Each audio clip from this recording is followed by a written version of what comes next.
Welcome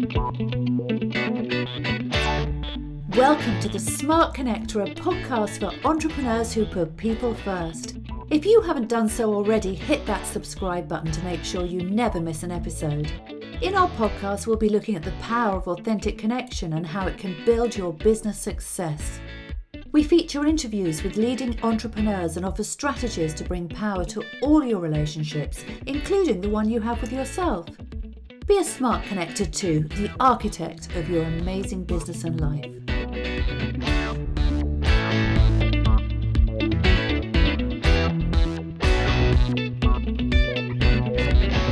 I've been researching the topic of relationship with self for a long time and delved even deeper into it after it struck me at one point that I was being really harsh on myself. Pushing oneself too hard is common in entrepreneurial circles, but so detrimental to our happiness and well-being. It also sabotages our business success, causing overwhelm and burnout. So through a lot of investment and experimentation, I decided to create a system for a better relationship with myself, and in this podcast, I'm going to share it with you.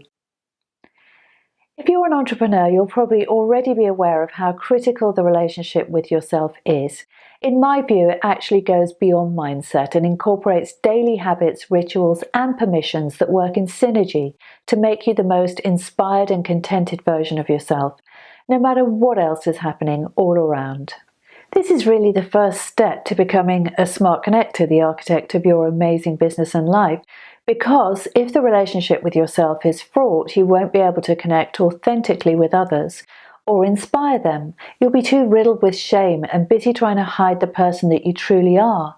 Having a poor relationship with yourself destroys connection with others, and you'll be one of those people that either avoids others or resorts to small talk or acting out in unhealthy ways, instead of relaxing and letting others in.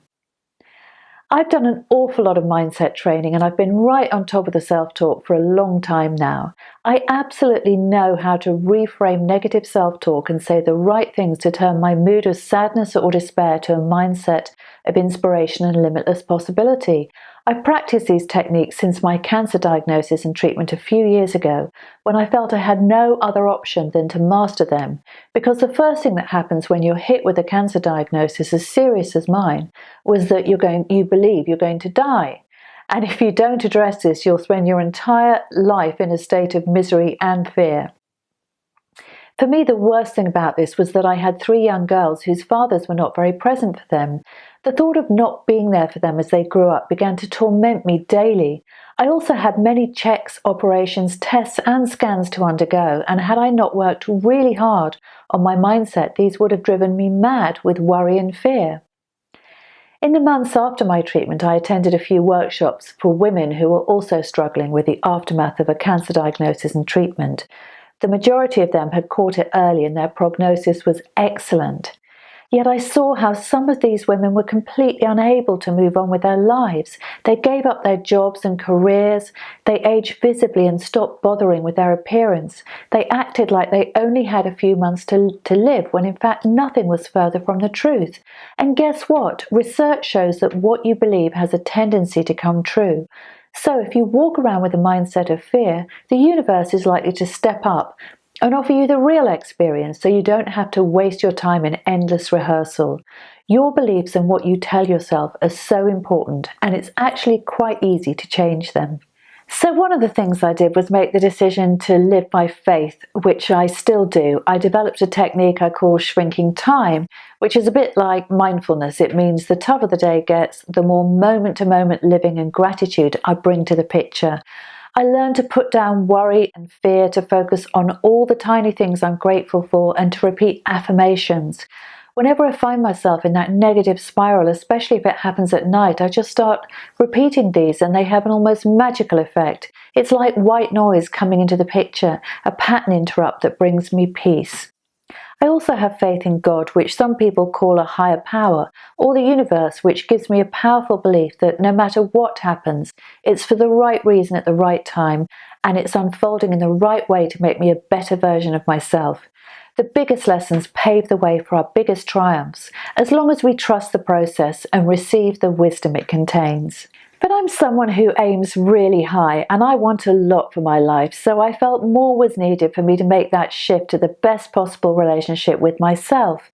Despite the fact that I had faith and I'd mastered my self-talk, I still had some bad habits that I hadn't addressed. I'll tell you about those in a minute. For some of you that are still getting to know me, I had some other challenges as well as the cancer. I'd left the father of my two older daughters when they were very young, and he'd never supported them, which meant that finances had been difficult. But I sold a business and made quite a lot of money, and at that point in my life I was quite wealthy. So I remarried and had my younger daughter, but my husband was very hard to live with, and his businesses failed repeatedly, so we lost the wealth I'd accumulated. And then he had an affair and left me overnight and without explanation. After this, I had a really bad experience with some unethical people in property who lost me even more money. This was very distressing, coming as it did hot on the heels of the breakdown of my marriage and my divorce. So I felt really broken and I had a lot of rebuilding to do. At this point, I started to drive myself really hard, and I realized that I had a problem. My overwork was compromising my health, my sanity, and my happiness. I was feeling lonely as I lived and worked alone. I did have my children, but as most parents will know, teenagers and young adults are pretty obsessed with their own lives and are not really noticing what's going on with the people who care for them. I was getting results because I was living by the hustler's mantra. 6 months of hardcore alignment and focus can put you 5 years ahead in life. But it was at a high price, as I was beginning to realize. And then the inner voice became louder. It was telling me, Jane, you're lonely and too stressed. You're denying yourself life's simplest pleasure, time for you. You're pushing yourself too hard. You're not making time for or honoring yourself. I wasn't pacing myself. I worked like crazy, and then I'd go out, drinking, partying, staying out late, waking up with a hangover. It might be understandable in the midst of a divorce, but it wasn't doing me any good. It wasn't what I needed, and I knew that things had to change. I had to build more authentic connection into my life. I needed to prioritize my relationship with myself and do what I should have done years ago, surround myself with those who genuinely inspired me and cared for me, rather than the leeches and users that I'd let into my life previously. I had to learn how to draw those people to me and keep them there, and so the Smart Connector was born. It was then I realized that all this workaholism followed by partying was really my conditioning playing out. Because when I was a child, I was never really recognized for anything other than my achievements. I literally felt invisible to my parents as they were in so much turmoil themselves. But what stopped them in their tracks and got me attention was either me getting into trouble, which I certainly did plenty of as a kid, or becoming a super achiever and bringing home awards and prizes for my efforts, which I learned to do subsequently and arguably throughout my entire life. I felt of low value unless I was serving others, but I didn't include myself in this act of service. I treated myself at times like a slave master whipping its slave. It was like a seesaw going up and down. What I really needed was some peace and balance. Stop for a moment and think about how you treat yourself. If you were to split yourself into two, what is your ego, the driver of your status and accomplishments, saying or doing to your fragile, precious soul? Like you would to some bossy autocrat who's trying to dominate and take over every aspect of your life, you have to stand up to it and say no. Get your ego to serve you rather than you serving it. It's so much easier when life's good, when you've got others around you who love you and have your best interests at heart. But when you don't, and at times we all lack the perfect conditions to thrive, the best way to do this is by developing the right habits and rituals. What can you do to love yourself more? This is a really bespoke thing. It's not candles, bubble bath and a cream tea, although it could be. It's not selfishly ignoring the needs or wishes of those who depend on you. It's about carving out some time in every single day to care of and love you. This realization was the point at which I realized I needed to make some other big changes, and that positive thinking or self-talk wasn't enough. So I read and listened to a ton of books as well as podcasts, which I'm not going to reference all here. Having grown up and been around alcoholism and addiction all my life, I'd already attended many Al-Anon meetings, so was familiar with and practiced some of the 12-step principles and traditions. Although I think they're great in many ways, a lot of people in personal development circles take issue with the idea that you meet as a group to define yourself as an out-of-control alcoholic or addict, and that's what qualifies you to belong to the club. This is a real shame because the meetings have helped so many people, including myself. But I've also witnessed at first hand how many people in these groups manage to quit drinking or taking on the problems of the out-of-control people in their lives, but their own reality is still very difficult and quite dysfunctional. To me, recovery is a starter kit rather than a system for life.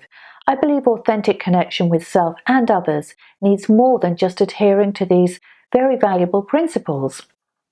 So I also worked with a peak performance and mindset coach for a year or so, and I attended 2 of his weekend-long retreats. I did some personal development education, including a very inspirational weekend with the author of The Values Factor, John DeMartini. I did the Landmark Forum, including their advanced course, and I started attending the Yes Group in London, which was founded by Tony Robbins graduates. I went to visit the founder of the Real Love movement, Greg Bayler, in the USA, and worked with one of his Real Love coaches for a few months. For those of you who don't know about Real Love, it's a personal development movement founded on the principles of authentic connection. With everything I did, and being by nature a creative and critical thinker, I took the best and left the rest.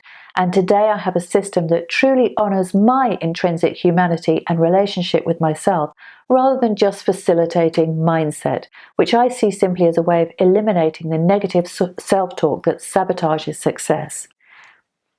I think it's important to say that to have a good relationship with yourself, you absolutely have to give up feeling and acting like a victim. Hard things may have happened in your life. Some of them may have happened because of mistakes you made. Some of them may have happened simply because bad things happen to good people. But don't hand your power to another in the here and now. You create your own reality, and no one else has that power over you. Put blame and judgment away. No one else holds the key to your happiness. The past is gone, so all you can do is work with what you've ended up with and put one foot in front of another. Make this day, this week, this month, and this year count, and be memorable for the right reasons. Victims are difficult people to be around because they think everybody else is having a much better life than them. So stay cheerful and don't let anybody else be the recipient of your sulkiness or bad mood. So what is this system that you've developed? I can hear you asking, what is the secret of a healthy relationship with myself?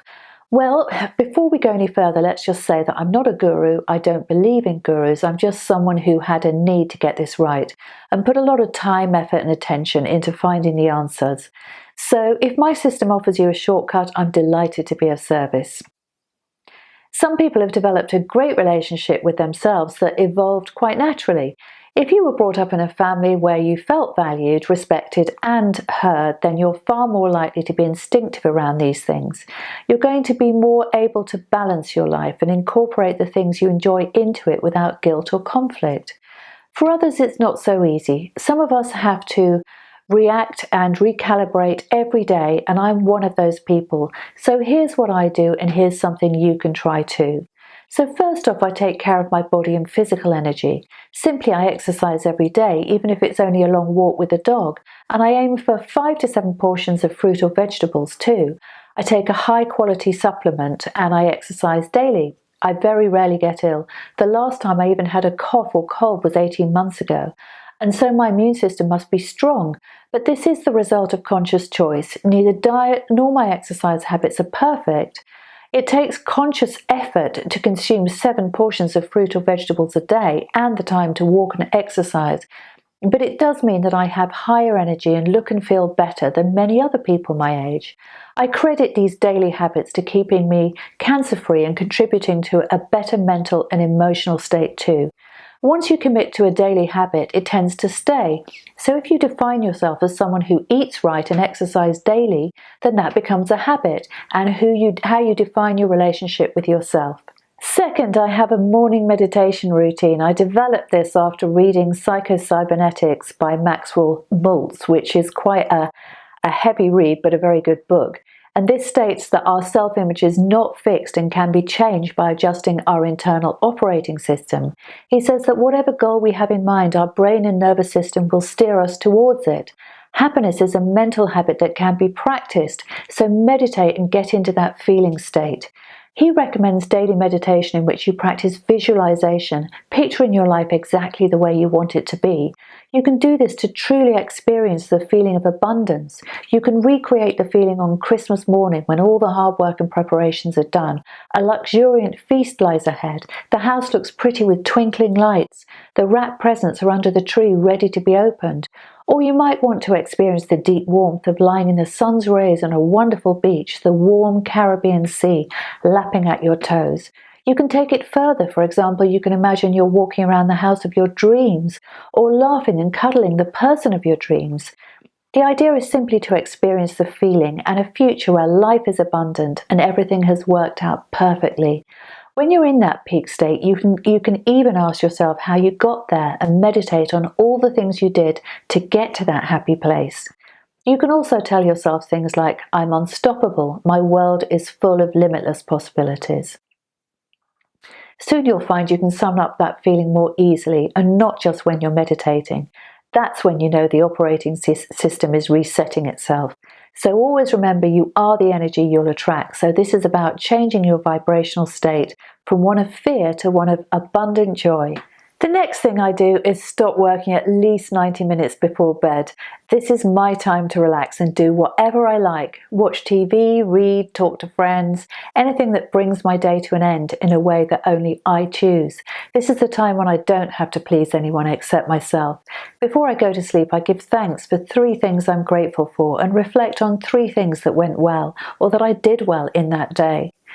Throughout the day, and certainly if I wake up in the night, I repeat certain affirmations. I'm beautiful and lovable. I'm peaceful and protected. Life is so good to me.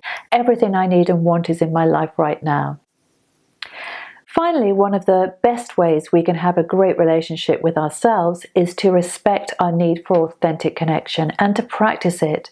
Make time for people with whom we can be totally ourselves, and we can talk our truth to them in a way that makes us feel respected and heard without judgment or advice.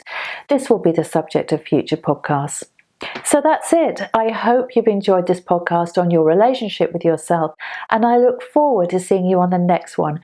Don't forget, you can get in touch with me by booking a call via www.janebayler.com or by emailing me on jane@janebayler.com or contacting me on social media. I look forward to seeing you soon. Bye.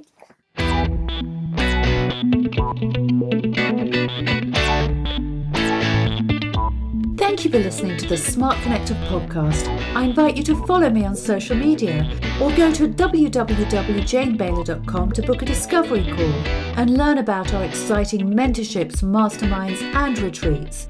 I look forward to seeing you on the next episode.